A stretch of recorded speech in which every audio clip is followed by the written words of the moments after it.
Welcome to our next adventure with Kimology 411, a podcast about anything and everything.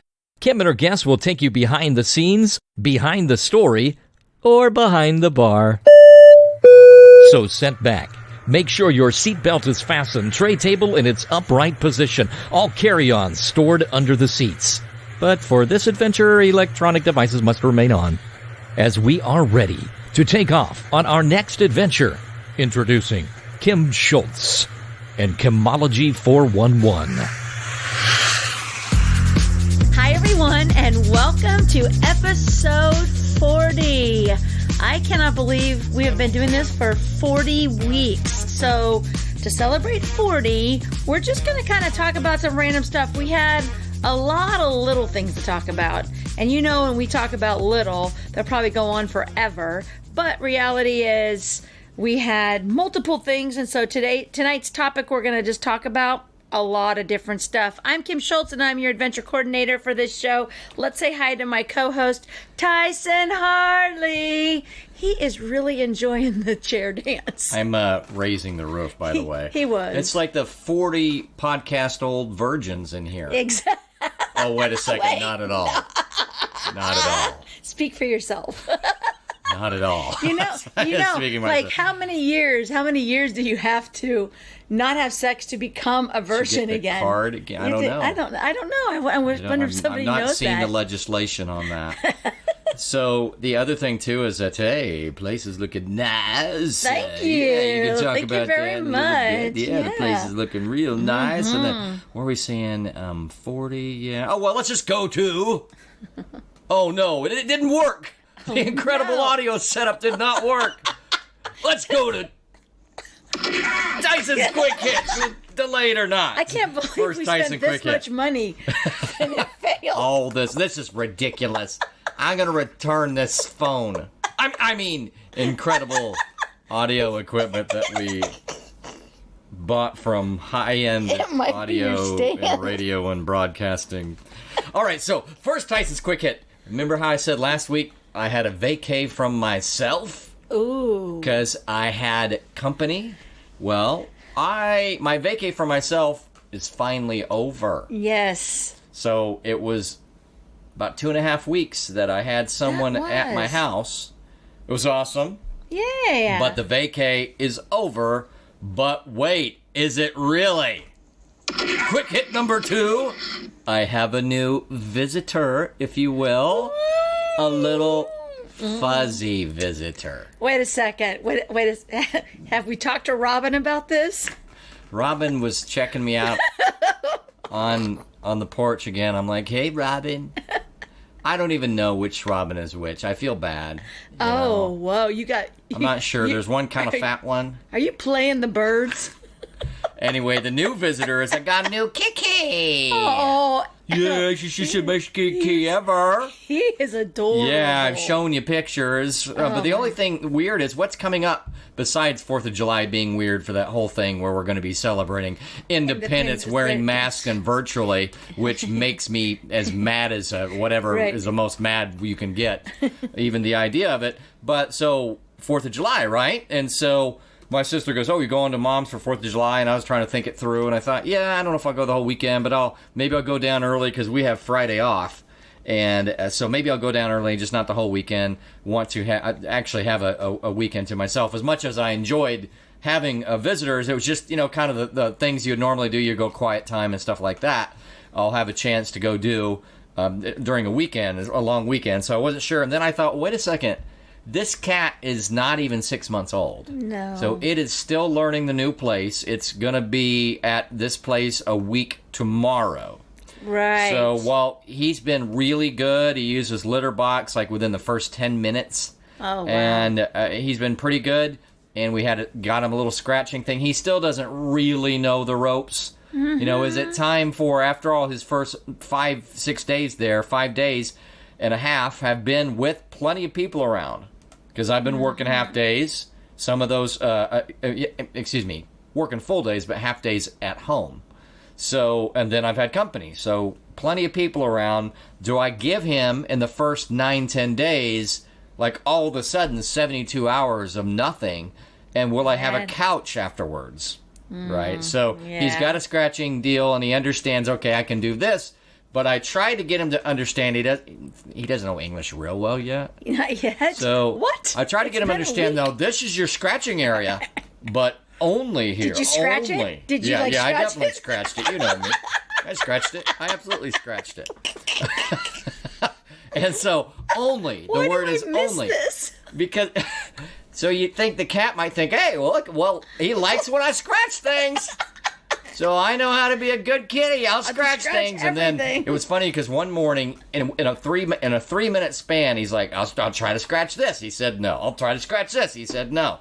He had his little rebellious periods. Anyway, do I give him 72 hours? Because the other cat, as kind of a grumpy cat he was in his old age, he did not scratch a thing. He did not scratch my lazy boy. He did not scratch the sofa.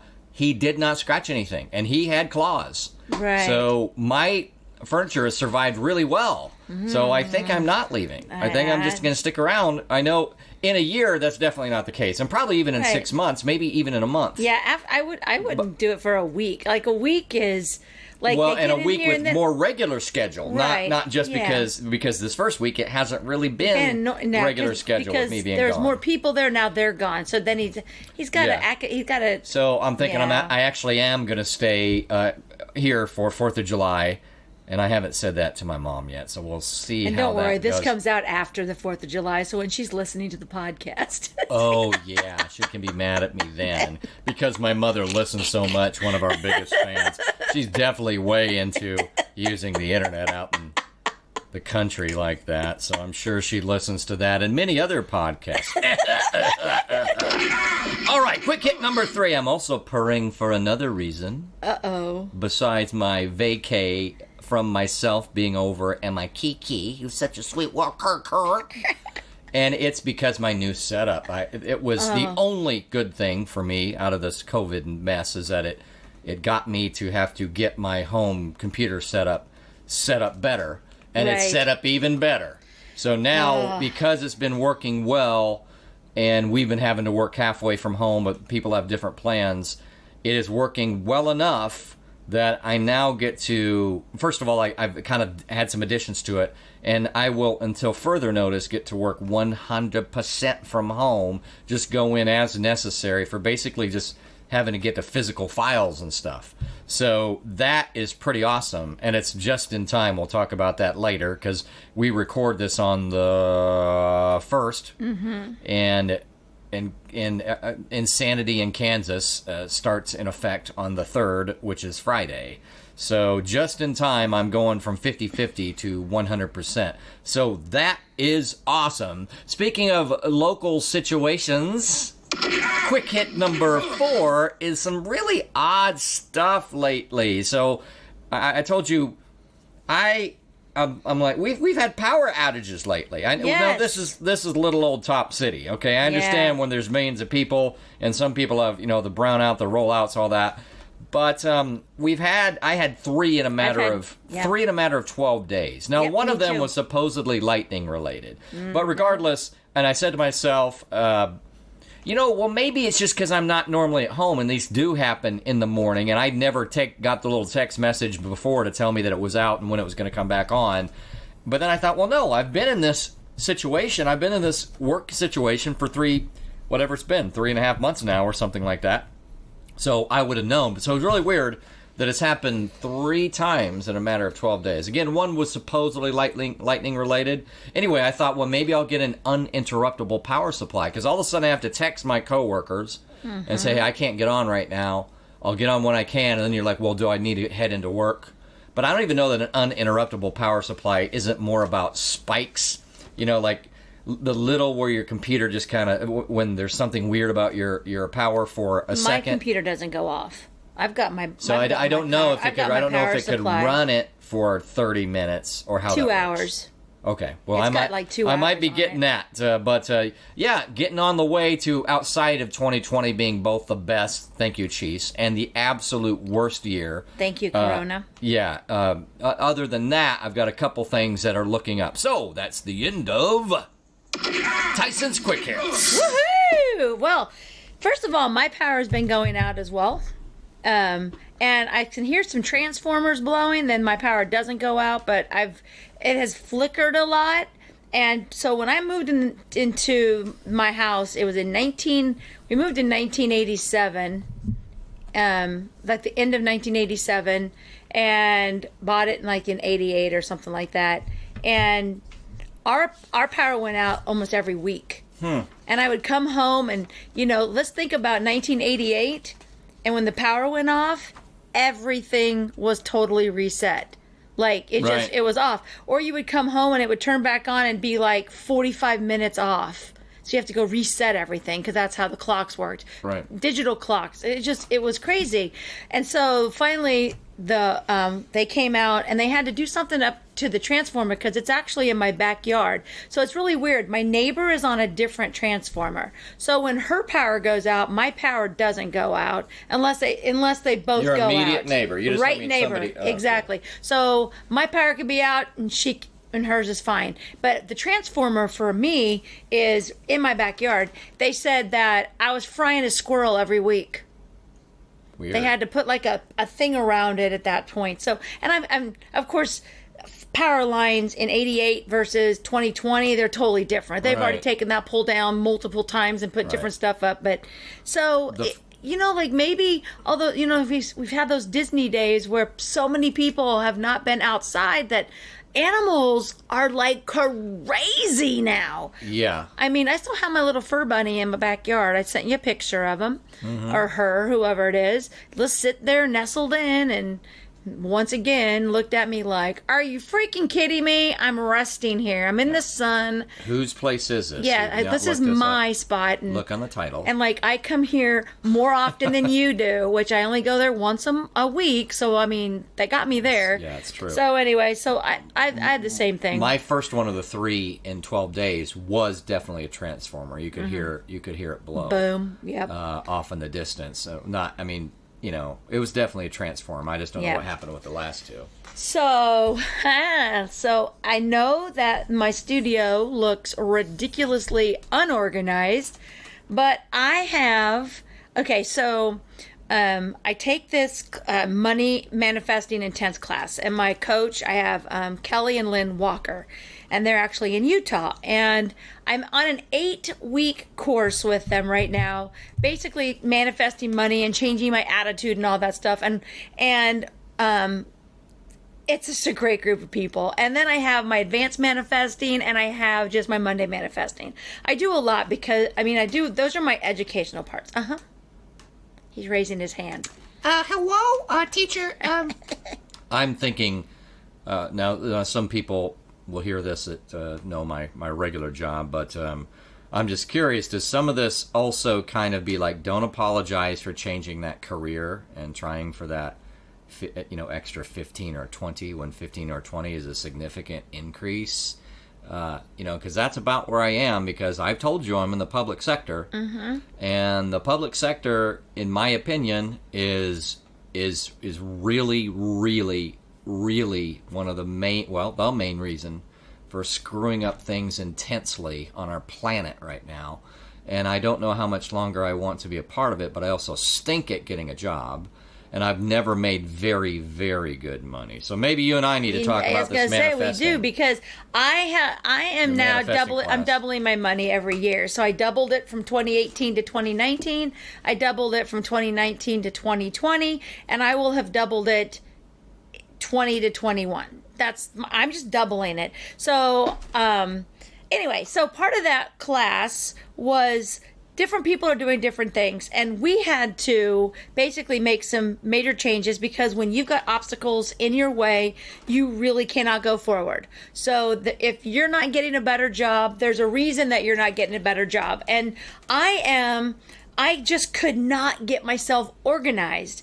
And so you have to listen to people. And one person in one of my groups said, what about email? We're talking about organizing, and Kelly had organized her office. It took her 3 days, and she had to go through each. And Kelly, it was like the big desk with the hutch, and there were boxes on top of the hutch. She showed us pictures, and there's boxes, and it was just It was just clutter everywhere, which my office isn't so much clutter, but I have 22 clients that I have paperwork for. So I have to, and I like, but it's still driving me nuts.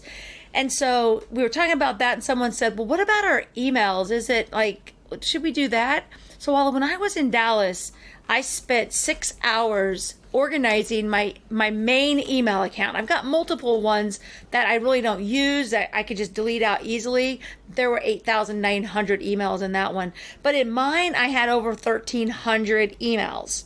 And I took 6 hours and I redid all my folders, and I put by names and by clients. So now when I do their stuff, I just immediately just put it in their folder.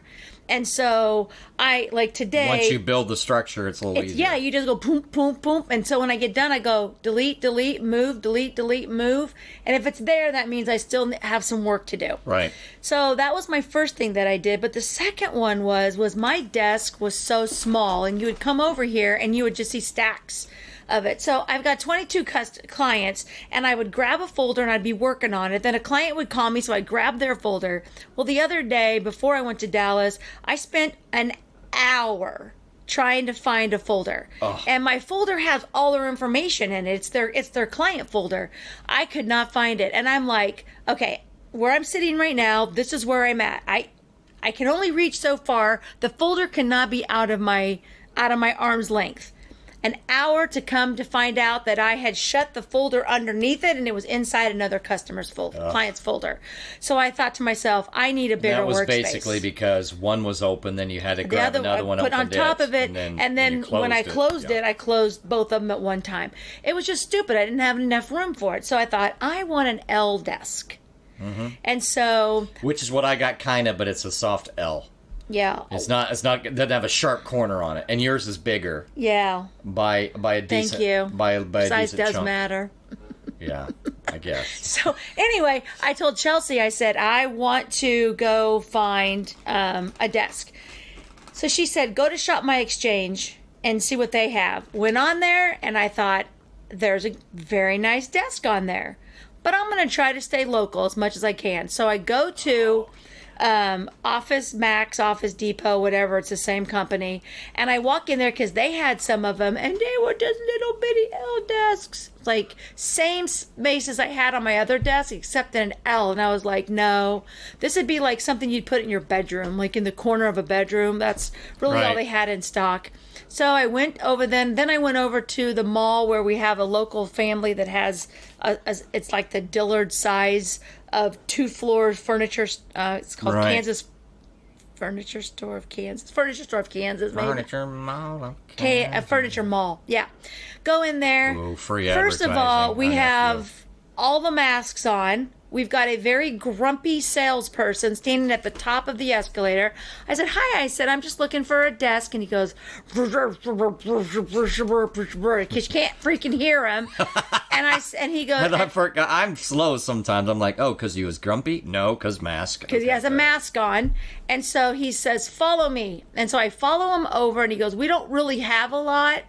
And I went over there. They had an L desk, not big. It was $1,069, and the file cabinet that would go match it was $589. And I was like, I don't really have $1,600 to spend on wood. I mean, I don't need, and I'm sure it was like oak. Like, I'm sure it was like an oak. Like, it'd be easier to move. Maybe would last longer, but that's still a pretty penny just to, you need function, not necessarily. Yeah, and it wasn't big. It wasn't a big size desk. So then we went over to the Ashley Furniture Store. Then Chelsea goes, I think they might have things at Menards. So we go all the way to Menards. And they said, I'm sorry, you have to have a mask on. And I said, oh, well, for the third time I've ever came in this store, because when Menards moved here, I wrote them a letter saying, I'm not going to support you because you're not helping our community grow. It's a long story. We can talk about that another time. But I was like, oh, okay, thank you. And we just left. And I was like, note to self, don't go to Menards anymore. So there was that. And then... I came home and I went to Shop My Exchange, and it was $349. And nice. I thought, That's just pressed wood. It's not real. It looks real, but it's not. Still, $340. But still, $349. And so I ordered it last week, and then Monday I hear this boom, boom, boom, boom, boom on my door, and I was like, "Oh, something's being delivered." I knew it was a delivery because they always hit it real hard. And I walked out there, and there's this big box that's probably 5 foot tall, and probably weighs about 130 pounds. And then I see this little FedEx driver lady, and she was like this, "Hi, I don't think I'm going to get this second box up those stairs." Now, Kim should have thought about it, just slide it into the the garage, because it's going to come in the basement. Yes. But I didn't think about it. Uh-oh. Because I'm not even thinking I'm delivered. I'm barefooted. Right. So she brings it over. We just put it on the stairs, and we basically just flipped it up and then flipped it over, and then I carried it in the house. Then I flipped it down the stairs, and Put yourself at risk. oh, my stairs are only 9 stairs. It's not like all I had to do was lay it down. Kind of let it slide a little bit. Do you see these guns? Well, that's true. And so that was Monday, and I didn't have time to do it. So yesterday I spent 5 hours. I did take a 2-hour pool break. I told Chelsea I might need your help because it's so long. It's like 66 inches that I might not be able to flip stuff over, but I did it all by myself. The only thing I have left to do is put the door on the cabinet. But I'm still trying to get my computer stuff, and it takes 2 people to hold the door and screw and all that stuff. So Right. Anyway, that's my new desk. And so I had some tax clients come over today, and I was like, I really need to get this office put together. So I got all those office supplies right there were in like plastic containers inside my desk that I never thought about. So I went through those. I have an entire bag of trash. I threw away a printer that I got 15, 20 years ago with a camera to print pictures off of. Why? I can just have Walgreens do it. So I threw a little baby printer away, and now I'm just working on some more. So that's my desk story. And I moved the one black thing, so now I have 2 of them right here that kind of makes a wall behind the couch. Right. And I'll go through all that and organize it. I haven't had time to do that yet. So anyway, I'm pretty happy with it. I think I'm gonna like it. I think I am. I feel professional, and it's my $1 million desk, meaning I'm going to make $1 million. Not bad for $349. Well, okay. So the desk actually was like $4,000. We have to count my time. Oh, it's 5 hours gotcha. of Kim doing hard labor. My tax still $1 million. Yeah, I'm going to make $1 million. I'm going to make $1 million on that. So anyway, all right, so on Facebook the other day, one of my friends said, "Do you remember when Pizza Hut had basements? Do you remember? The Pizza Huts used to have basements." No, I don't remember that at all. So over on Croy, Topeka Boulevard in Croy, you know where that Pizza Hut is over there?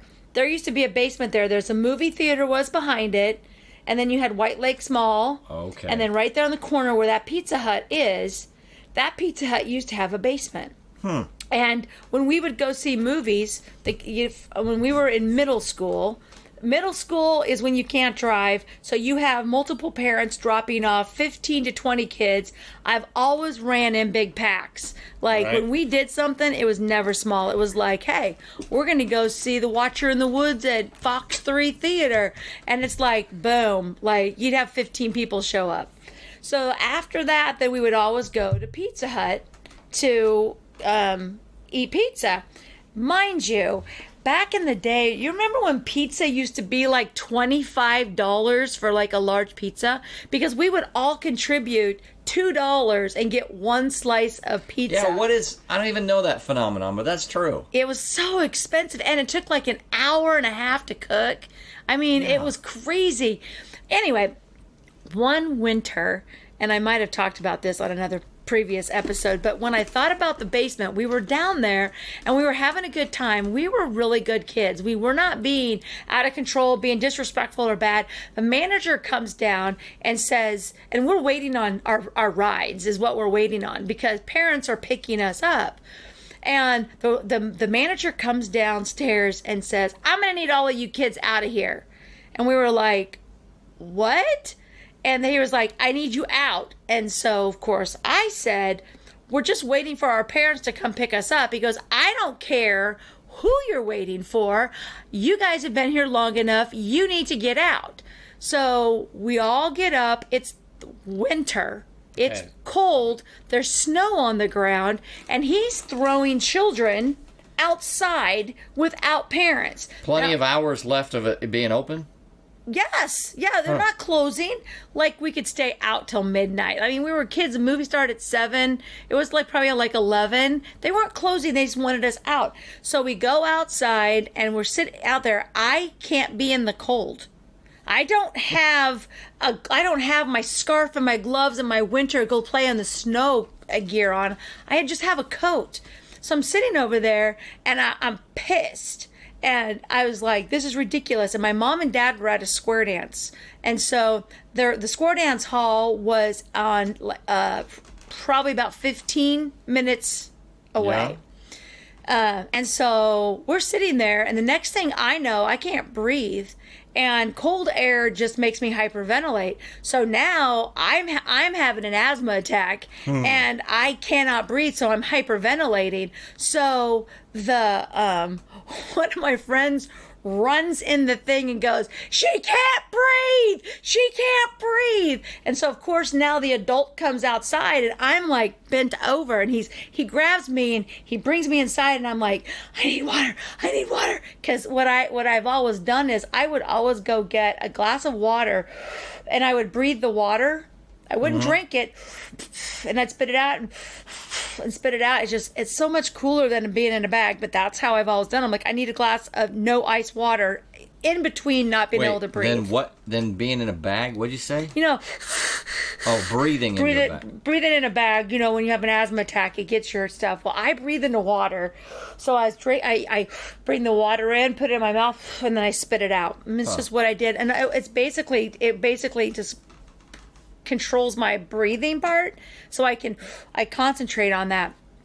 And I don't even know where I learned it, but that's what I've always done. I think it's because you don't always have a bag around, but you always have a glass of water. And I knew I couldn't drink the water, but you breathe it in and it starts to regulate my breathing. And so he's like, one of my friends goes, you haven't met her mother. You're going to be in a lot of trouble. And so, of course, they get the phone number from Croco Square Dance Hall and have to call my mom. And so my mom shows up in the Lincoln Continental. Yeah? Lincoln Continental. It's a big old boat. Probably have the little button so you can get into the car. We have 10 kids. 10 kids and a Lincoln Continental. And so the 4 people got in the back seat, and then multiple people laid on their laps. And then the other ones got in the front seat and were sitting on laps. And my mom went and took every single one of those of my friends home or whatever. Now, we weren't in trouble. She said, I think you'll be talking to my attorney. We don't have an attorney. I'm just telling you. But I mean, my mom was mad. And I am so sorry. I am so sorry. I am just so sorry. And she was like, don't you ever just throw kids out in the middle of the winter. They said they were waiting for you. They were waiting for someone to come pick them up. Well, the problem is that person wasn't coming for a while because we still had time. My mom came because they called Miss Schultz, and she took care of it. So every time when they brought that Pizza Hut thing up, I always remember that, but I just remember us, like, him looking and like, you're going to take them all home? And she's like, get in the car. So question. When you said Pizza Huts had a basement, was it like, did they have like a couple arcade games there, or what do they have? There's like a couple games, and then it was just seating. Because they were so small, upstairs you had a few tables, and then you went downstairs and you had pizza.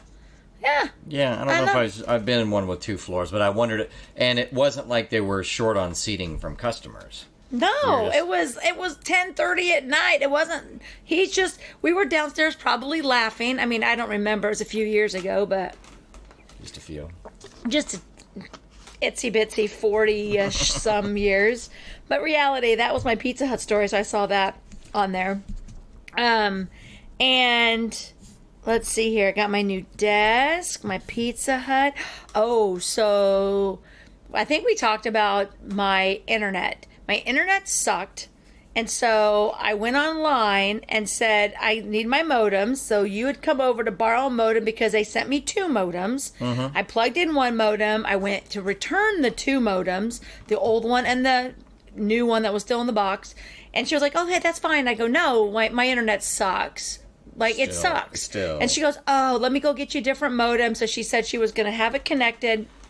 But the model number on the outside or the serial number on the outside wasn't the same as mine. It was all messed up. It took forever for hours. But last week when I got back from Dallas, they came over and they replaced all my lines. So I'm supposed to have really good internet. So I'm doing this desk, putting this desk together, and I have to unplug my computer. Well, I use TurboTax, and what I do is I've got a lot of people that like to do their own taxes. I run it through on my TurboTax. They run it through. They do it online, and I verify. I'm like, yeah, you did it right. I mean, it's just easier for them. But taxes are easy to do if you know how to do it yourself.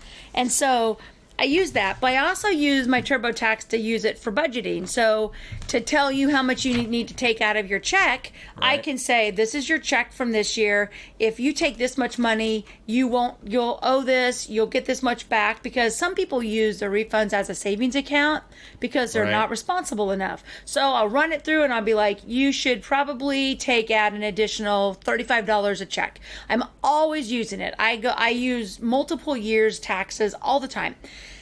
But this year, TurboTax decided that they were going to add an activation code to the software. So you get 5 activation codes, which you can put it on 5 computers. That would be the intelligent, smart people at TurboTax thinking that they know what they're doing.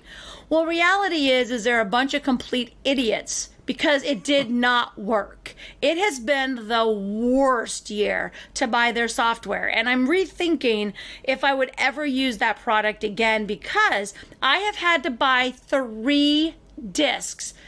3. That's 15 activation codes for my 3 flipping computers that I use. I have my 2 laptops and I have this one. So these codes just aren't working, or what's the problem? They said, well, it's not, it has to go in and verify your IP address that the activation code works, right? So it's probably that you have slow internet. I spent an hour today because yesterday I pulled up TurboTax. It worked fine. I took my computer apart, put my computer back together today, inserted activation code. What? Are you kidding me? So I've spent so much money on this stupid software because I've had to do that 6 times on my main computer. 6 times I've had to use an activation code. Then it says, go in and do this, clear out this. So I called Frank today and I said, it wants me to do this. Can you walk me through to make sure I don't screw it up? I did everything they said. Then they said, call customer support. I called customer support twice. You know what they said to me?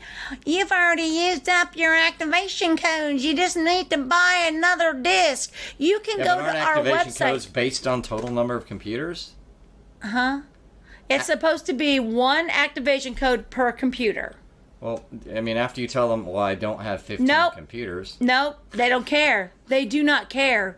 So she told me, the second lady said, don't go to Amazon and buy it. You can buy it on our website.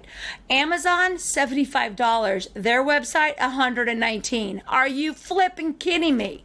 So as for TurboTax right now, me and a lot of other people are not fans. And so I was so mad. I was like, I have to, because I bought another disc. I bought the 3rd disc because what if I need to log into it at the end of the year and I need an activation code? Once 2019 is done, will they have more activation codes? Are they going to let it go to where I can use it in 2021 if I need to use it again? Oh, I'm so mad. So anyway, that was my frustration with stupid TurboTax. Boy, someone who's more not that we're not at least layperson, computer programming inclined, but maybe somebody out there knows that answer, because it's just so odd. It makes me think how some computers, if you're trying to be more secure, it'll I don't want to say it'll flip a whole IP address, but I remember this being familiar somehow, and it's almost like it'll rotate them or make them not as easy for something to come in. Right. And Trojan horse and that type of a thing, your computer. So I wonder if it has anything to do with that. But I'll bet you somebody has a decent answer on that. I would hope so. But right now I'm on my third disc, and I'm going to give them an email. I'm going to send all 3 of my activation codes. I'm going to tell them how horrible this entire season was, because every time I click that button, I didn't even turn it off. I didn't even shut out of the program for about 3 weeks, and the only reason I had to shut it out, and then I was like, oh my god, it's because I had Windows updates, and it restarted my computer without me even knowing. Like, son of a gun. And I hit it on Monday, and everything worked fine, and I hit it today, and it says insert an activation code. Bunch of bullshit is what it is. It's just all about them wanting money. I'm like, which is like, you need your email needs to explain. Apparently, you guys have 12 computers that I never bought because because I have 3 computers and I have 15 activation codes. I still have 3 left because I got into my third disc today. But I shouldn't have had to buy that many discs to and I don't even do that many taxes when it comes to that. The most of the people that we do, you do the online, it's free. You go to irs.gov and you can use H&R Block, or you can use TurboTax for free. I mean, those are the people. I don't deal with people that make a lot of money. Right. So anyway, that was my thing with TurboTax. So they're not a sponsor, just to let you know. And if they want to be a sponsor, then they're going to have to kiss my butt, because, I mean, give me good things. And because it was a big fail. And I'm not the only one, because if you search it, go look it up and say, have to add the activation code. People are not happy with it. And we're talking regular consumers, too, not someone who's trying to help do accounting for people. No, because I work at a CPA firm. So if I need to do it, I can use Drake over there. I use this for a particular, just for small people. And what we do is we just verify that what they do, because the one online can be messed up. So we find errors. You always should have someone look at your return, because you can always make a mistake. So it's double. We do it on mine, and then they do it on theirs. And so anyway, that was my TurboTax. But in a better thing, 500. What does that mean to you? 500. 500. It's half of 1,000. Oh, wow. You're good at math. You're so good. Also, it's how many people we had on our podcast, listening to our podcast. Nice. 500. I was playing coy. We definitely we definitely knew it that day. Boop, boop. Oh yeah, because I was like 498, and this was it was going up fast enough to where I could refresh, and I was like 500. And by that time, I went and made my little graphic, and 500. Yeah, this is one of those things where you have to hold on. And then it really does turn into, it's the low end of the potential exponential growth. So it seems like, really? This long? It's like, well, but sometimes it takes that long. I mean, that's why we stick to it, Well, and we don't. And we have fun, but don't get me wrong. It's but it's not like we have a big marketing budget that we're out there. People have to look for us and find us, because we haven't really marketed it yet. We're getting ready to put together some sort of a commercial and all that kind of stuff to start pumping out in the world. But yeah, you need to grab me by the scruff and make sure I come in on an extra day or something, so we start to work on that, or do a Zoom or something. So we start doing that. We need to get that going, because I mean, when you're at as many episodes as we are, when I'm talking to different people about it, and I'm like, yeah, I do a podcast, and they're like, oh, really?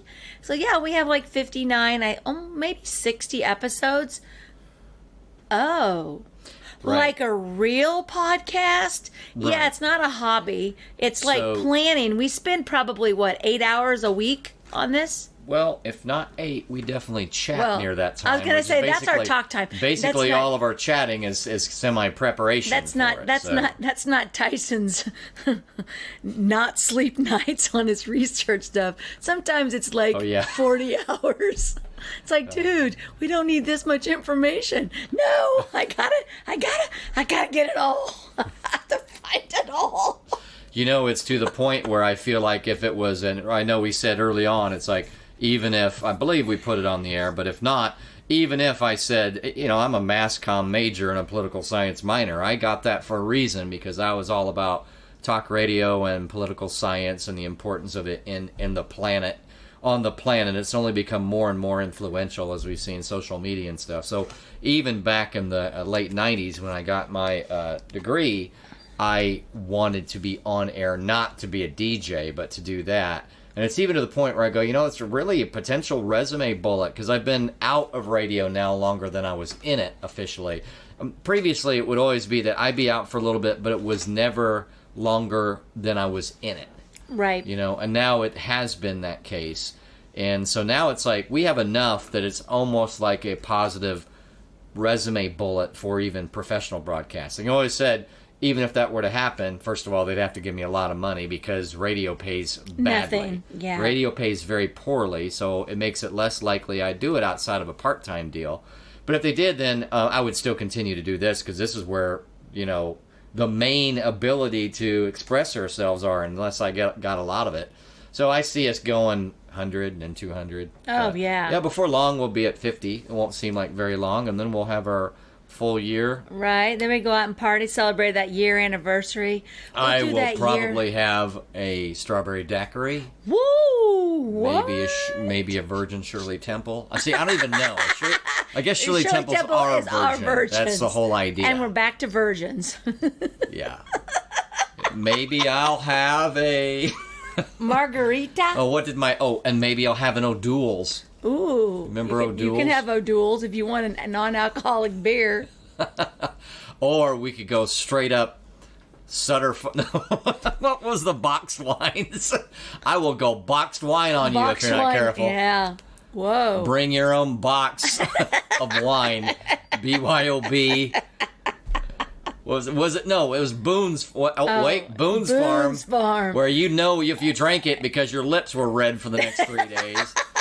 It's apparently like, I don't know, they made some food coloring moguls rich for the rest of their life. Like, that's just like the college days, man. Yeah, and 1 year I'm gonna go Boone's Farm on you. Oh my god! And the thing is, I'm sillier then. You're sillier then. Yeah, with Boone's Farm. See, this is my reverse psychology. She's like, maybe we don't need to drink. Oh no, no. She's like, oh well, if we're gonna drink, but she'll have special glasses on that day. I'll be like, nice glasses. It'll be like recording all the time. Exactly. I'll be like, no, the mic's not on. Take another shot. She'll be recording, or maybe just even Facebook living it. You're like, your head's doing really weird movements. You're like, you're just drinking a lot. Don't worry about it.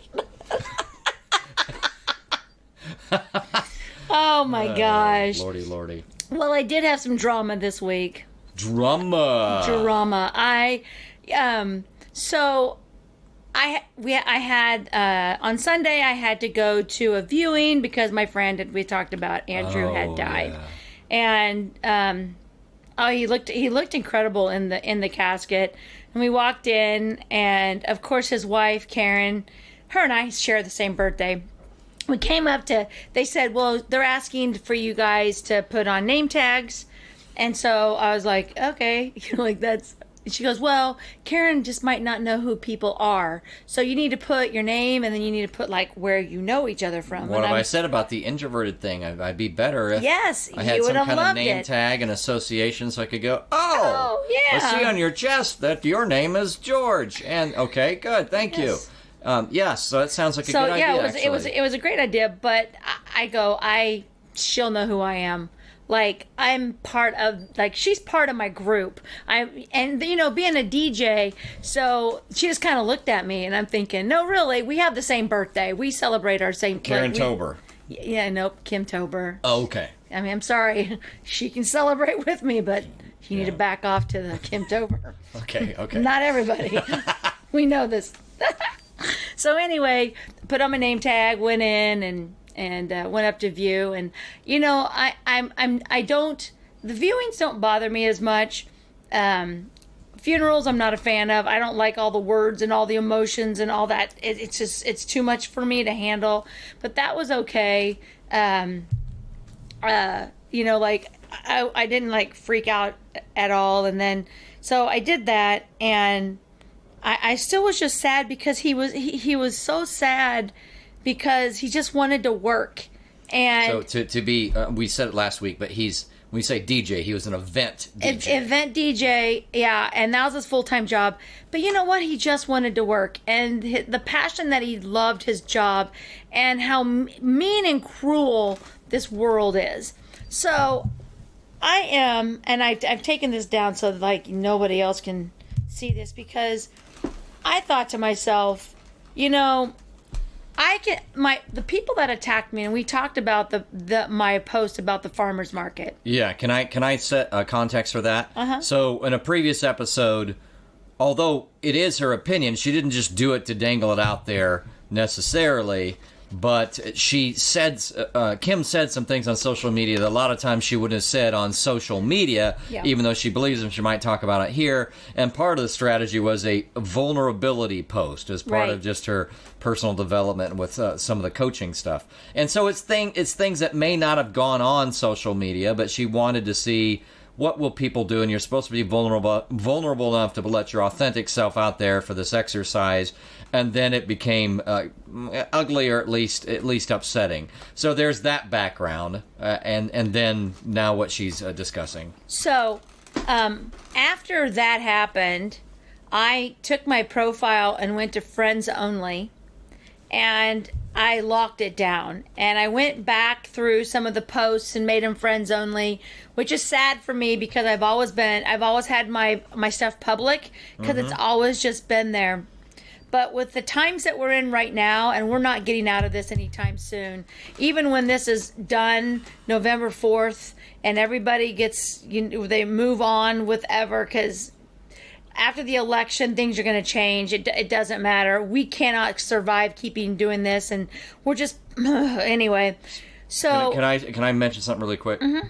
Go find the J.P. Sears recent video on where the mask rules came from. Is it J.P. Sears? Yeah, it was J.P. Yeah, redheaded, J.P. Sears. Really dry comedian. Anyway, he was actually basically spot on. He was, exactly. And the other ones that he's doing, if you were to listen to our podcast from 3 months ago, we say it all in there. Like, we can see the future. What was that and the facts were there to begin with. But don't just make us feel special. Oh, I feel special because I'm smart enough to look at facts in front of me. But what was the name of the Texas county? Was it Collin? It was Collins, yeah. Go find a video that was basically a Collin County Commissioner's type of a hearing, and you will go, oh, geesh, they said that. Go into about 50, Tyson and Kim said that. 58 minutes into that, because it's like 2.5 hours. Tyson and Kim said that. Tyson and Kim said that. And they have basically their medical expert along with their county commissioners trying to hash out some things and understand the reasoning or not reasoning for this and that. Anyway, go ahead.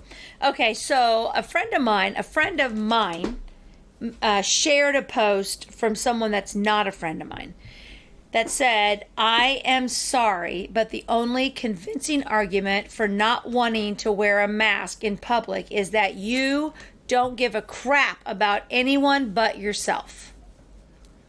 That's the post. And it's like the millionth post like that. If you don't wear a mask, you want to kill everybody. If you don't wear a mask, you're selfish. If you don't wear a mask, you're effing ignorant. If you don't wear a mask, and this is like, it's like, just what is that when people just they like brainwashing. It's like brainwashing. It's like wait a second. Okay, so if I don't wear a mask, I don't know. If I don't wear a mask, I don't know. If I don't wear a mask, I'm too stubborn. But me too. I'm too global. My thinking is too global. You can't. And so yes, there are other reasons. There really are. You don't have to try to. You can try, but you're wrong. Right. But can you say again? Remember how you said you did? What's interesting to me, you said this off the air, was some people went off of your 30-day snooze and... Okay, some people went on 30-day snooze, and upon first opportunity... Oh my God, yeah, it didn't even last a day. Back on snooze. It was not, I was like one post and snooze, and now it's unfollow, because I don't have time for you. I don't unfollow. Just so anyway, unfollow. I know that was a slight aside, but so you shared this, or she shared it. No, he shared he shared his friend's post, and I commented on my friend, his post, and I said, or... You suffer from anxiety attacks from years of trauma and abuse. Don't assume you know anyone's intention unless you've talked to them. I'm tired of having to relive my abuse to explain to people why I'm not wearing a mask. This girl says, Kim, I get that! Explanation point, but also understand that you may be endangering others and people have every right to be worried about that. I would recommend grocery delivery to make it easier for you and to keep others from feeling endangered. I said, all right, girl, I am not endangering anyone because I'm not sick. But anyway, and I'm not by each other. I said, thanks for your concern.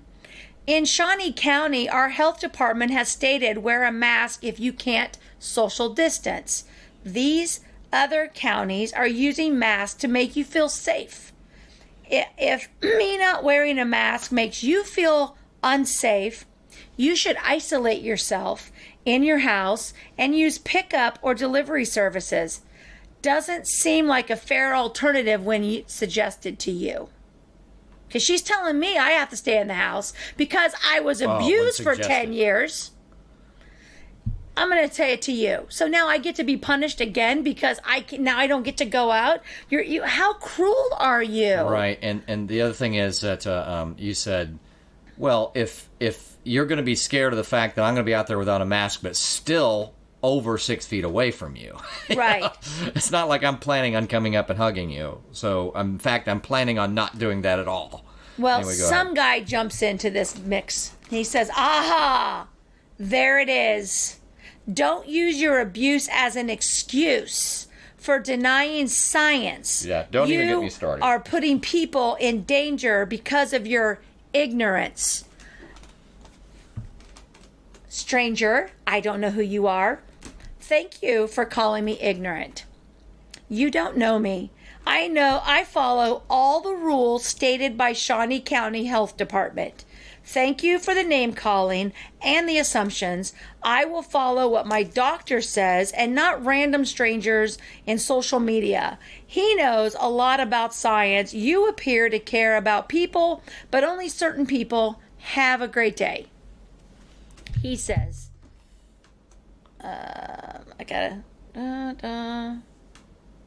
I know you better than you think. Couldn't care less what your one doctor says when the consensus is for everyone to see.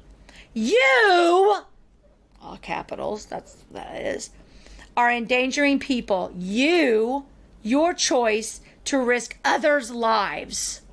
You know what? Every time you get into a car, you are putting someone's life in danger. Honestly, you have a greater chance. Honestly, you have a greater chance right now of dying in a car accident. Still, even now, especially our ages. Right. I mean, again, how many times do I have to say when I laughed, and it was kind of funny, and probably some people thought that was not nice, but it was also statistically correct, that apparently getting coronavirus adds 2.6 years of life if you're a Kansan. Right, exactly. Because you're dying in an older life expectancy than life expectancy in Kansas, even if you're just born in 2000. It was 77.4, 77.6 expected if you were born in 2000, and at the time the median death rate was 80. So in reality, our age, you're much more likely to die because someone had dared put you at risk by getting in their car and driving. Like, that's just out of their convenience that they drove. Don't you know that you could hit my car and kill me? Right. Anyway, sorry. So then he says, no reason to apologize. Just so you know what kind of person you're dealing with here, this was shared many times from her page, and it's my post about the farmer's market. The vulnerability one. My vulnerability regardless, there's post. some truth, but she wasn't going to specifically share that. Right. But it was more like, well, I'm supposed to do this, and I do believe this. Right. And so, anyway, she goes, there it is. Like, they got me, man. They got me. And, like, this is what social media does to people. And this is why I am leaving social media as much as possible. Because people like this think that they are in control. Well, never mind. What do you get to say? You just need to go say, Tyson, just sick them. Yeah. Yeah. Sick 'em. Oh, yeah. No, I got people. But because, again, what do you say? Well, that's funny because after I shared that, guess what? The Shawnee County decided. Mm-hmm. So she says, there it is. Okay, so it isn't her health. That's the holdup. Got it. Then she says, you literally cannot know if you are a carrier unless you are tested, as you can be a carrier and not have any symptoms. And even then, there are false negatives. Don't hide behind your trauma and your anxiety when it's really... You really can, because I've seen many, many times asymptomatic are very, very unlikely. Now, you should still be careful, but that's why we stay 6 feet away from people. Correct. If you're asymptomatic and, in fact, never got the symptoms, then forget about it. You're not really spreading anything any more likely than you are to win the lottery. However, if you do get symptoms, you still have not been spreading it for the last 12 days. No. You've gotten it, you could spread it in practically at practical levels the day or two before you became symptomatic. And it would really be hard anyway, since you're not coughing, and therefore you're not loosening, there's a word for it. You're not what do you call it when something kind of scruffs off? Anyway, it's not coming unattached. Right. You know, it's still in your body.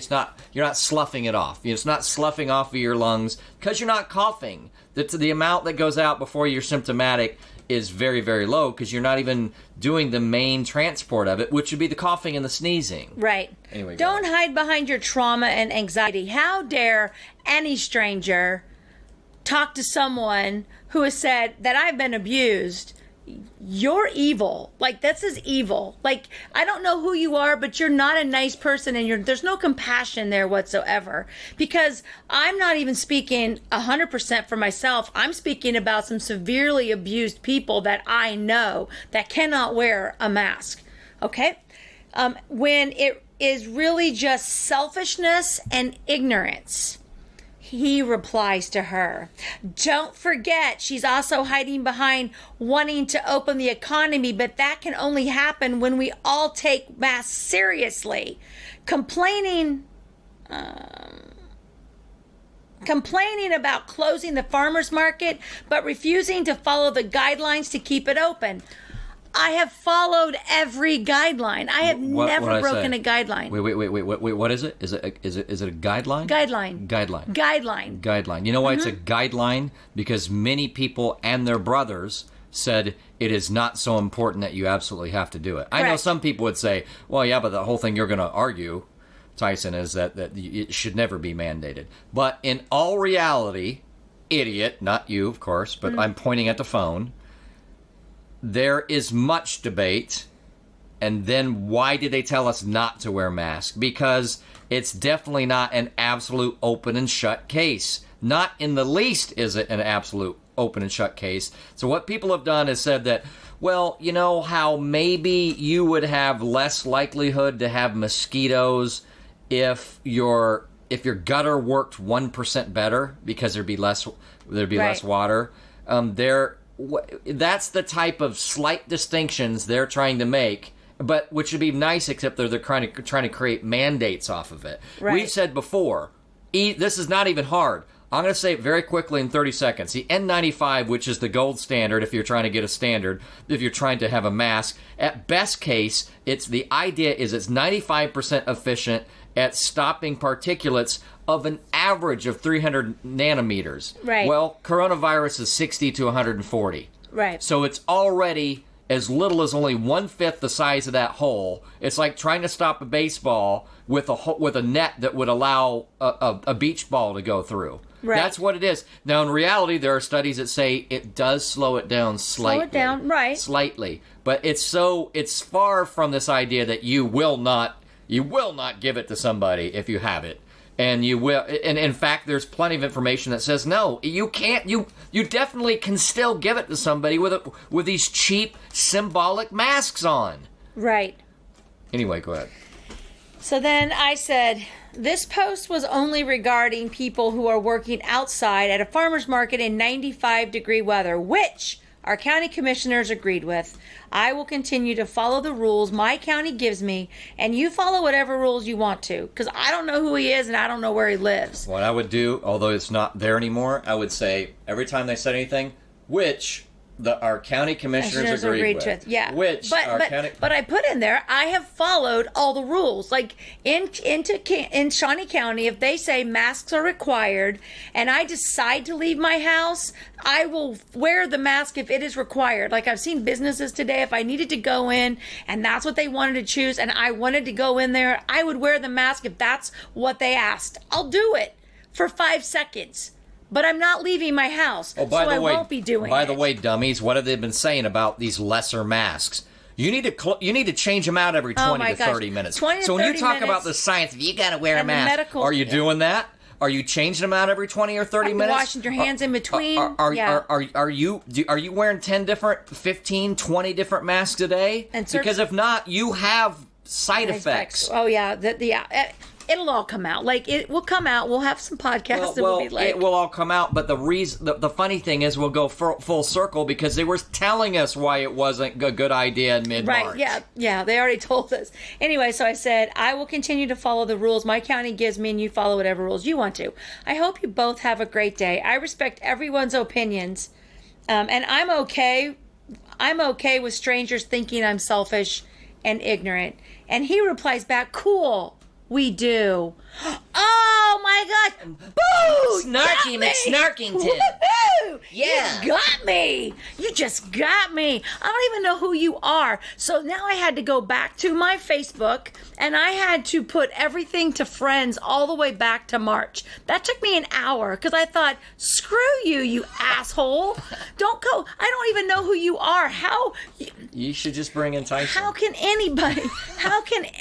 Because you know when I feel like someone has been unnecessarily character assassinated, I will pull out the six-shooters. I had a couple people call me and goes, who said that to you? Because I put a post on there. It's like, a total stranger just got mad at me and did this and went to my page, pulled something from it and was saying mean things about it. And, whatever. And well, I guess you can't go to my Facebook unless you're friends with me because I had to make that crap private. But anyway. Can't go to the group, though. You can go to the group and I could put a copy of it in there. No, I just mean... Go to Kimology 411, but you can't come to my, unless we're friends, to see my actual post that I did regarding this. Because I went and I blocked both of them.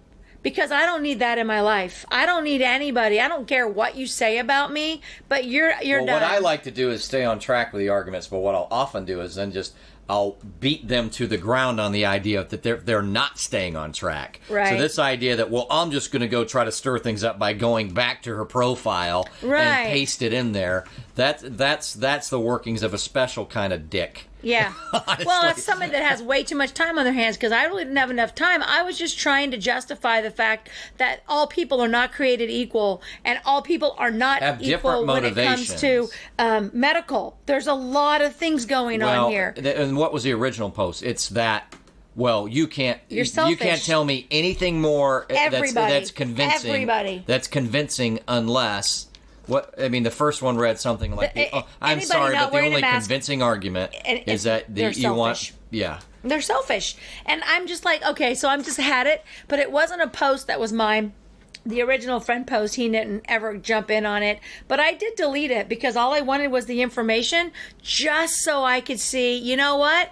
Facebook is I'm just about done with here's the thing. Facebook. And that's why we have this. I've told you, we got this, and I told you MeWe, and I have not been keeping up to date because it's kind of like an empty room, and I don't know anybody in there. And there's like Parler now, too. MeWe looks totally like Facebook, but you're like, well, who do I follow in here? There's nobody here. Well, I mean, there are people, and there are less insane people, but the thing is, if it becomes too popular... Once it gets popular, it'll just be the same thing. Yes and no, because you saw, and I'm no huge fan. I like the fact, I mean, I know of Candace Owens from about 4 videos, but she posted something recently where she said, so they were trying to deplatform, was it deplatform her off Facebook? But anyway, it was just around this idea, and I've told you when we listened to the video of her, I said, ooh, that's not going to be good, because she opened up with the George Floyd thing, but instead of giving proper, and she did say it, but she didn't say it enough and early enough probably about, we all agree that what happened to George is horrible. She said that no one should think that was okay. But then early on she launched to, but it's character and there are other problems in our community and we need to pay attention to them. And why are we holding this person up? And I kind of thought, well, it's not really relevant. He still didn't need to die. But nonetheless, because of that, she is, not because of that, but related to that, she said she was being deplatformed over the idea of low active father roles in the black community. And they tried to either censor that right off, or they tried to deplatform her based on just that. I mean, it's a public discussion on public issues. Right. And she said, well, we got it back on Twitter. But then someone in Facebook sent to Breitbart that they're incentivized in Facebook to come up with an excuse on how, what would be the reasoning to either censor that off or to deplatform her. Right. So if you think that platform is really about true and free discussion of social issues, you're really wrong. I mean, unfortunately, it just is what it is. Again, we allow we allow what do they say, camel's nose underneath the tent. Hear about the year, it was October of 18 when Alex Jones and others just got straight censored off of all the major stuff. And since then, it's only got worse. Now, it's like they're incentivizing employees to try to figure out ways to get rid of... And so is it going to be Kim that whoever it is, and I'm not saying a Zuckerberg, but whatever his little minions are or peons that decide who is worthy of allowing them to use their free speech and who isn't worthy? Who's the next person and why? Why? Why and how? If someone is trying to authentically and genuinely be a part of the public discussion on anything, then who are you as supposedly someone who's like, this is the town hall and making billions off of our information. Billions and billions, hundreds of billions off of our information. That it's all illusory because it's not really about your free speech. It's about your information, and we'll censor you if we want. Well, but the thing is, Facebook started out to be like, get to find classmates, have a good time, and just like anything, there's got to be someone come in and try to spoil all the fun. I love how I can connect with people through Facebook, but I am not going to have anyone left to follow because I'm not. And then if you're going to be mean to me, then I'm just going to you're just not going to see any of my stuff anymore. Part of it is, I think when you've mentioned before, and part of me kind of went, I hear, but I'm Spock brain, so it didn't bother me. People are being traumatized right now. Yes. Well, this is a type of thing that you probably wouldn't taken as, and I don't mean this in a bad way, I just mean that probably wouldn't have hit you as hard except for the whole scenario. Right. And now it's like, you might have let that roll off like, water off a duck's back, but the whole scenario, and with a scenario that is so polarized, and, it's just like, so it kind of goes along with your idea of traumatization from some of these recent events. Well, and the thing is it's long term.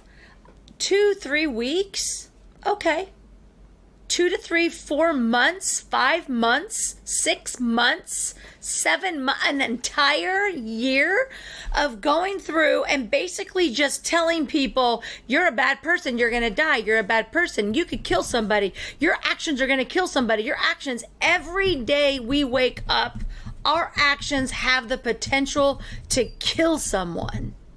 Anything. We could make total mistakes doing lots of different things. But we get up, we try to be responsible, and we go on with our lives. And now they're just telling people, and you just have two different, like you have two sets of doctors telling you things. You have fake information, you've got bad testing, you don't know who you're to believe, but I go with what's in my gut of reality of if this virus was as bad as they said it was, we would have 1 million people dead right now.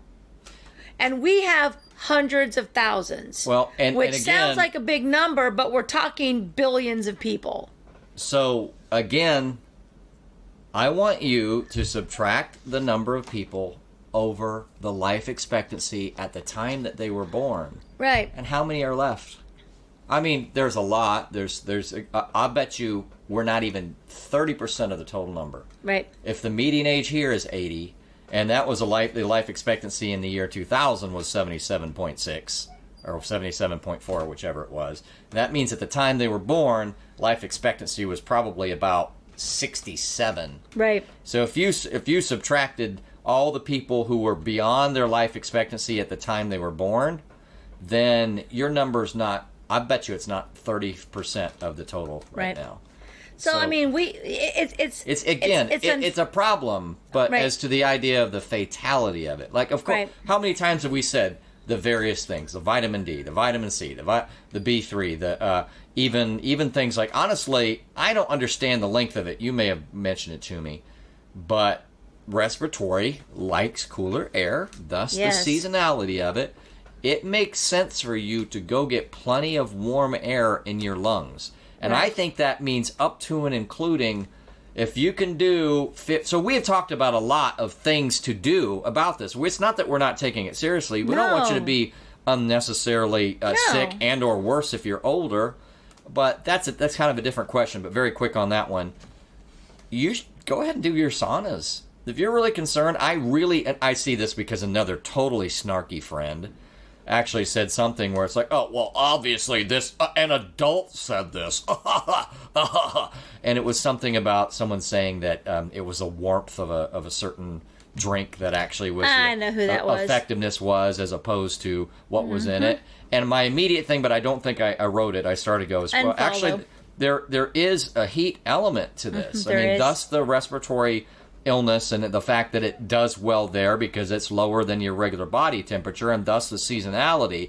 Now, whether or not a drink does that, I'm not sure, because would it warm up your lungs enough? But maybe a hot drink does. And so there's all these tiny, tiny possibilities of them saying, well, this makes a difference in the bad direction, so you should be doing this. But if somebody talks about this, the tiny, tiny factors that might help, then they're crazy and insane. Crazy, yeah. There couldn't possibly be anything to that. That's what I don't understand. Like, but if you want to, you should go take dry saunas, take wet saunas in a nice, and one that's not moldy and stuff. Right. If you think, I'm sure that those help on the regular. I don't know. So my question is, a hot environment really keeps it from thriving, but for how long? Like, we could survive in 212-degree water, but not for very long. Or we could survive in 185.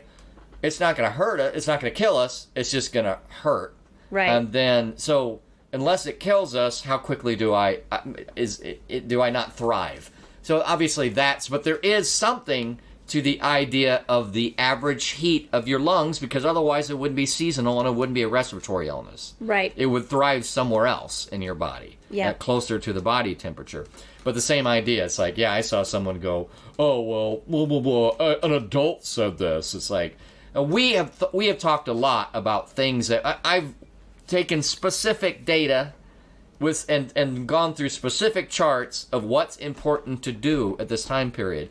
So we do care we do care. Right. And we and I keep telling people, I think I know a lot about this because you're just reading headlines, and we have been researching this and watching it for 3 months. And when we find something, we go and we don't go. Tyson goes. Well, but I can say this. I definitely delved into it on a few occasions and obliterated some information, let's be honest. But with this recent alleged spike, I have not looked into it. I've been trying to be positive, and I've been trying to spend time with other humans. Right. And so I haven't had the usual time to just delve. This weekend. To just deep delve. But my expectation is that I'll go look based on everything I've known previously, and it's going to be what we said before from the very beginning. That guess what? You're going to find you have more tests. You're going to find you have more cases if you test more. But that said, there is some caveat there. Remember, the nasopharyngeal is the one that's the one that has to reach back into your brain practically. It's gross. Right. That's the one that supposedly catches more active infections, as opposed to just did you have an infection at some point because you have antibodies. So I'd be interested to see how much of these supposed active infections, or how much of this supposed high infection rate is a nasopharyngeal, or whether someone is not really giving the context of, no, it just means they've had it at some point. We don't know if they have it now, especially because they're asymptomatic, so maybe they had it a month and a half ago. Right. And unfortunately, remember when I didn't understand the distinction between those two for a week or two? Well, the reason was because none of the articles were making the distinction. No. So it was not easy to understand. I think they kept saying, instead of doing the asymptomatic stuff, they just kept going, you could have it without having symptoms and still kill somebody. You could have it without having symptoms and not kill somebody. They weren't really giving it a name at the beginning. Yeah, what kind of testing? The testing of whether, are you talking, when you're saying it's an infection, is it really, or are you doing the antibody? Now, most of the earlier stuff was nasopharyngeal, but even that has false positives, because that's where we read the information was the false positives. It wasn't that was the PCR testing. It wasn't the antibody testing. So that's the one where, remember, people, I specifically, if I didn't say it here, I'm pretty sure I did, I put it up on the Facebook page for me, for Tyson, not for Kimology, although I may have shared it there, where straight off of the website about one of the tests, and this wasn't me getting it hearsay from somebody else, it mentioned, now remember, there are a lot of manufacturers for these tests, but the false positives included even things like other things from the coronavirus family. Right. So you could have the lesser. Remember, this is the one that's supposed to is a novel and therefore more dangerous because it's not enough like the other ones where your natural immunity would have also kind of protected you from it. It's novel. It's so different. But remember, if you get a false positive from one of the other ones, well, those are the ones that are allegedly vastly less problematic, just regular old kind of flu viruses. So if you could be getting a false positive from one of those, at least for some of the tests. Right. And other reasons too. I'll have to go pull that at some point, but you can find it. I'll be surprised at how many flu deaths we have in 2020. Just the influenza A, B, with the shot stuff, like the normal flu. I can't wait to find out how many. Well, that should be finalized now. At some point, they said we stopped counting, and I'm like, well, is that suspicious? Because they usually say the flu season goes to, if you look across the years, it'll be, whatever it is, September, October the previous year, to about, sometimes they'll call it April, sometimes they'll call it May or mid-May, sometimes even early June. Right. But many weeks back, I said, hey, supposedly they say they're not reporting weekly anymore. But maybe that's just because they're just trying to tidy up the last of their data. Right. So it didn't necessarily mean they cut it off early. We'll see. But it was not low, but it also wasn't high. And it's a big variance. I mean, that's a funny thing. The variance is about as low as it'll be one number and as high as like 2.5 times that. Yeah. So if you figure the approximation of that and understand the lack of certainty for coronavirus, then you're talking high number is 2.5, 3 times what the low number estimate is. Yeah. Yeah. Well, regardless, we have mean people out there on Facebook. You guys need to be kinder. You need to realize that not everyone's like you, and that people they're not trying to be stubborn. Now, I mean, some people are being stubborn. I cannot breathe in a mask. I'm being stubborn because I'm a libertarian and I believe in freedom. And that is perfect. But I'm being stubborn because I want you to do whatever you want to do. Exactly. And I want the businesses to do whatever they feel safe, and then I can make the individual decision as to whether I want to go to Menards or not. But and guess what? I don't. You know what? But you're villainizing a business if there's a case. It's like, oh, the XYZ store closed down because they had a positive case, and people are like, oh my gosh, how was that? Contagious disease and like spread. People are like, oh my gosh, and guess what? No, nobody got sick, nobody had it, and it just dies away. Since we're kind of going as a miscellaneous, can I jump in on one? No. Come on, it'll be our 40th podcast anniversary gift to me. I did not get any flowers. Oh, no. That's because I'm allergic to flowers. You made me cough just thinking about them. Okay, here's one for you. With the mix of the two most recent phenomenons. COVID, which we thought kind of was dying off. Mm-hmm. And then George Floyd and Black Lives Matter and all that stuff. And you know that I'm very much a supporter of when people... You and I have actually had proper disagreements about the extent of how militant one should be around the, deaths of civilians. And so, I'm very much on the side of, yes, but did they have a chance? Could they have had a chance via their best practices and their policy for that person to have lived? Right? Could they and can they change that in a practical way so that less unarmed citizens die every year? So, I lean heavily towards that. But I also understand, like a lot of people are saying, including a lot of black unofficial commentators on Facebook, who, by the way, are really awesome. I've been introduced to some that I did not know before. But I'm going to tell you, and I mean this kind of sarcastically, but almost more ironically, if Black Lives Matter, and they do, just like all lives matter, and specifically for me, unarmed citizens' lives matter, then I want you to consider this conspiracy theory. Not because it's a conspiracy theory, but because it's one of those statistical anomalies that means other factors are involved. And it's important to understand what it is. And I'm talking about the much, much, much higher rate of blacks dying of COVID. Yeah. How? I've seen some places it's 40% or 45% of all the deaths. If you want to really dig into some stuff, there's something going on there. Yeah. And as a community leader or a black community leader, if you're one of those and want to look into that, I think there's something strange. And I don't mean like a broad, high-level Fauci is trying, but I mean something. I don't know what it is, but by any regular measure, it should be basically apples to apples. And it's one thing if, okay, they're 10% more likely to die of it if they get it. But, okay, we all know it's about 13% of the population. Blacks are about 13% of the U.S. population.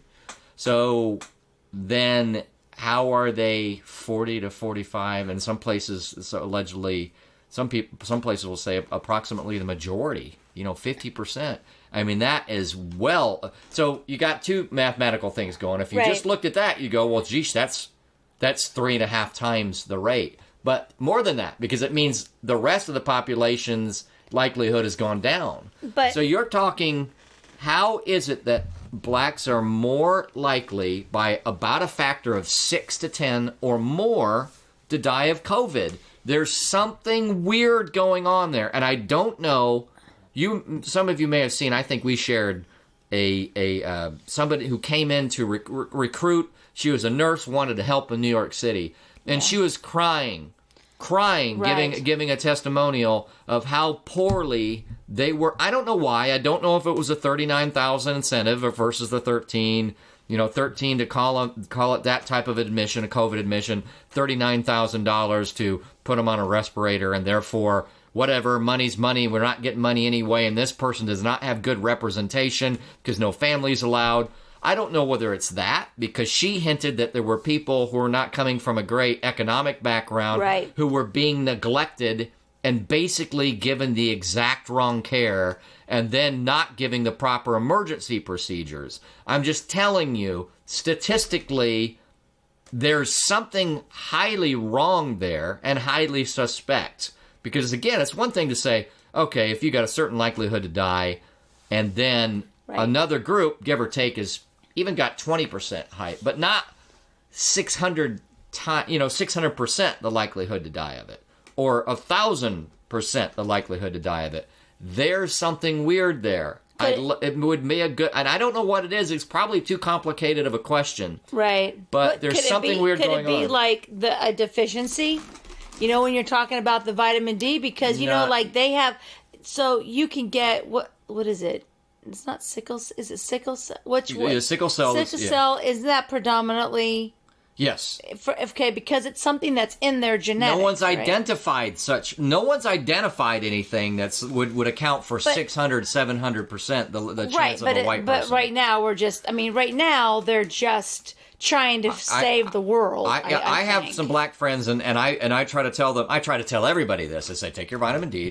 Right. This is a simple stuff you do. If you're going to supplement before, and you weren't consistent, do it now. Mm-hmm. There's real science behind that. Do it. It can't hurt you. It's called expensive urine. Who cares? Right. If it's the worst case is expensive urine. Right. So, but one factor, but it doesn't make sense because of the darker skin. They don't get the vitamin D effect that we pale people do. Right. We Snow Whites do out in the sun. So they don't produce as much vitamin D in the sun, which makes it's just a pigment situation. Right. And so they don't have that vitamin D aspect. So when we looked at the JP Sears video talked vitamin D, and we talked to vitamin D, how if you had a certain level, your chances of your case being severe was very, very, very low. Yeah. And if you had a really low level, the chance of the case being severe was like a majority. I'm talking vitamin D serum levels, which means how much is in your blood.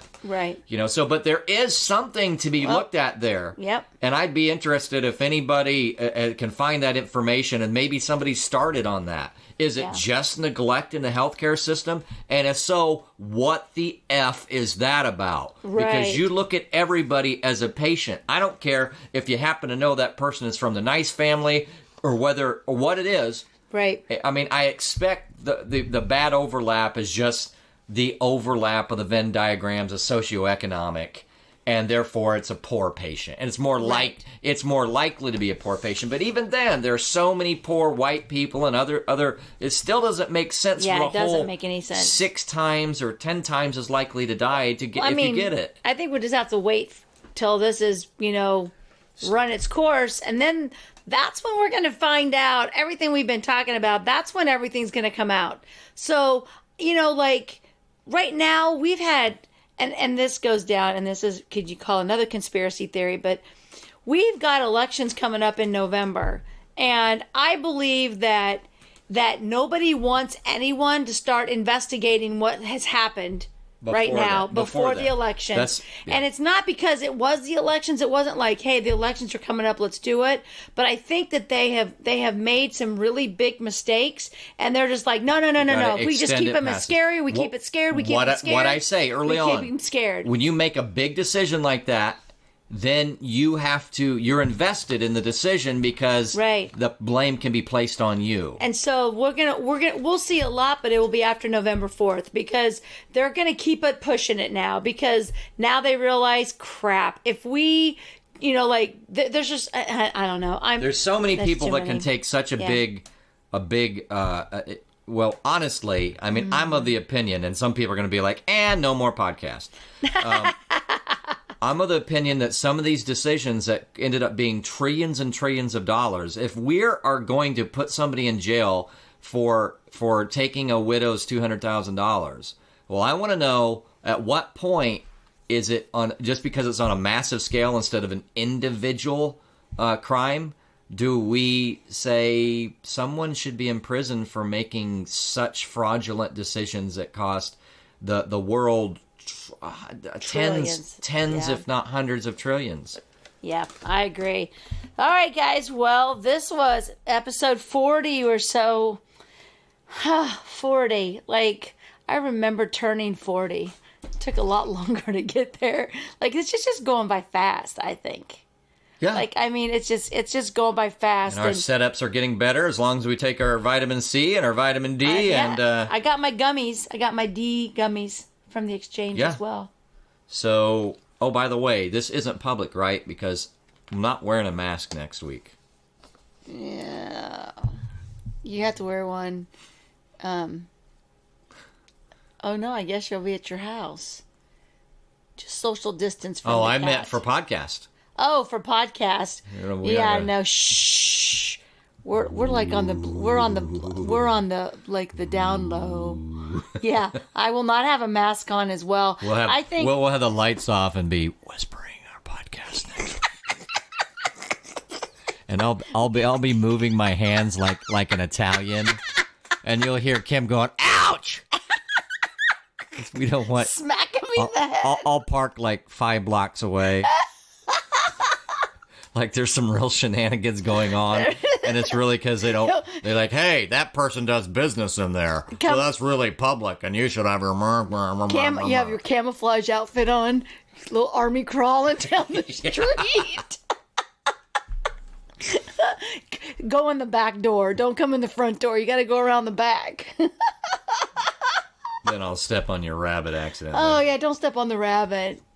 Yeah, no, it. And it's going to depend on the commissioners if they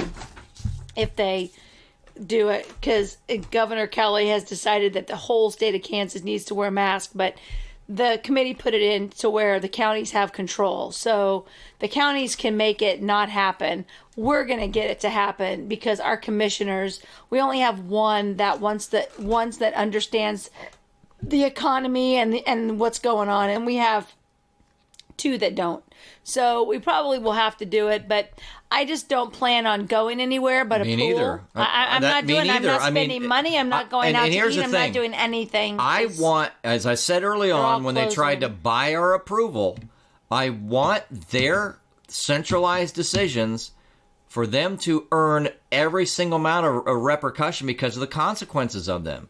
And so I'm not going anywhere. I mean, I will if I run out of food, right? But I'm not going to be going. So guess what? The economy is going to go further down the tubes. It is, because it is good that I didn't know that the commission thankfully allowed the counties after all. So Kansas, not all of them are going to close down. Some of the commissions were like, yeah, nope, we're staying in our phase system. We're just doing what we're doing. So she can say what she wants, but it's per county. And so they could say we're going to stay, but they just did make, and it's really weird that I thought they should have made an announcement, but they made an announcement now that most of our bars are closing. They gave them some stupid ass hours. Like they can open up like 10 to 3, and then they can only open from 5 to 10. And so most of our bars are just closing down, and a lot of them said they'll never reopen. So once again, thank you so much, government, for caring about maybes, but destroying other people's lives, and it just being, Definitely. You know what? It's just what we do. Well, there's only one factor. I mean, there's not a real world. There's not multiple factors. The world is not complex. There's no consequences. No, everybody's there are no the same. consequences. No, you just make a decision. If Jeff Bezos makes another $3 billion in personal... Yeah, whatever. Well, I mean, we like Amazon. It's like, Amazon can be convenient, but what about that whole, we support local businesses stuff? Yeah. What about that? There's no consequence there. Don't have to worry about only it. supposed to care about one thing, and that's, like you said, a maybe. But we're already trying to care about the maybe. We're already being careful. If you get rid of all the local businesses, you don't have to worry about them anymore. I mean, we don't have to. Who cares about small businesses? You got all the big corporate things. It's just easier anyway. It's just easier. So anyway, all right, guys. Well, thank you so much for giving us your time, and we appreciate our listeners and are excited that our show is already at 40, and our viewership just keeps our listenership. I don't know why viewers soon. Hopefully, she's hoping to do YouTube, and I'm like, hey, can we do one of those, those wooden silhouettes that people put on their yards out in the country where it's like a cowboy kneeling down next to his horse or whatever? I said, if we do YouTube, we're just going to have to do one of those silhouettes for me. Well, the camera will just be on me, and then every once in a while you'll see his arm fly through. That'll be kind of good. It'll be like Home Improvement and the neighbor Wilson. Right. Every time I come to you, you'll have a book in front of your face, or I'll be back you'll there. have a little sign, or you'll turn your head backwards. Yeah. Yeah, that'll be awesome. So make sure you go to Facebook and join Kimology 411. And, let us know if you listen to any of the podcasts. Let us know what you like, and we really don't care what you don't like. Tell us what you want, what you really, really want. I'll tell you what I want, what I really, really want. Where did that come from? That's what plays in his car. He's got his little, was that Spice Girls? Whoa, 5'9". All right, Spice guys. Girls. Yeah. Well, maybe. I wouldn't even know. All right, thanks, Tyson, for helping make Kimology 411 so awesome. Oh, yeah. High five myself. Oh, whoa, you are talented. That was a high five, no five. Yeah. By himself. I guess introverts do have some different talents, don't they? I learned that one a long time ago. All right, guys, we'll talk to you soon, and please make sure to keep taking all of your adventures. Bye-bye.